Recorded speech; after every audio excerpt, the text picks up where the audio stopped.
আমার ক্লায়েন্টরাও দেখছি এখন আমার মতনই হয়ে উঠেছে। কেন? বলছি। এই থালাটি পর্ণাদি আমায় অর্ডার দেয়। পর্ণাদি আমায় বলে যে, "পৃথা, তুমি কিন্তু আমার থালাটা অন্য রকমের করে দিও।" তারপর অনেক ভাবলাম যে কি করা যায়।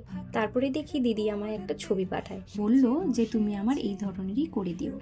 আমি আবার অন্য কারোর কাজ হুবহু এক করতে পছন্দ করি না। তা বলে এমন না যে আমি অন্য কারোর কাজ রিক্রিয়েট করি না। কাস্টমার যদি বলে আমায় এটা করে দিতে হবে, তখন আমার কোনো উপায় থাকে না, তখন আমি এটাই করে দিই। দিদির আর আমার পছন্দ মিলেই আমি কাজটা শুরু করে দিই।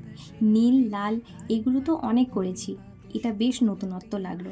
আশা করছি তোমাদেরও এটা মনে হবে। আমার এই ধরনের কাজ করতে খুব ভালো লাগে। কিছুদিন আগে যখন আমি নীল রঙের থালিটি পোস্ট করেছিলাম, তখন অধিকাংশ অর্ডারই আমি পেয়েছিলাম নীল রঙের থালি। একই রকম কাজ, সেই কারণেই আমি আর পোস্ট করিনি। যাই হোক, কুড়েমির জন্যই কাজটা আমার অনেক দিন ধরে পড়েছিল। আজ তোমাদের সাথে শেয়ার করে দিলাম। কেমন হয়েছে এই থালিটা তোমরা অবশ্যই কিন্তু জানাবে। আর তোমরা যদি আমায় মাটির থালা অর্ডার করতে চাও বা অন্য কিছু যদি আমার কাছে অর্ডার করতে চাও, তাহলে আমায় মেসেজ করো, আমি অবশ্যই রিপ্লাই করব। আর একটা কথা না বললেই নয়, তোমরা যারা যারা প্রত্যেকটা আমার পোস্টে এত সুন্দর সুন্দর কমেন্ট করো, আমাকে ভালোবাসা দাও বা এত সুন্দরভাবে আমাকে উৎসাহ দাও, তো তার জন্য অসংখ্য ধন্যবাদ আর অনেক ভালোবাসা। আজকের মতন ভিডিওটা এতটাই। তো টাটা।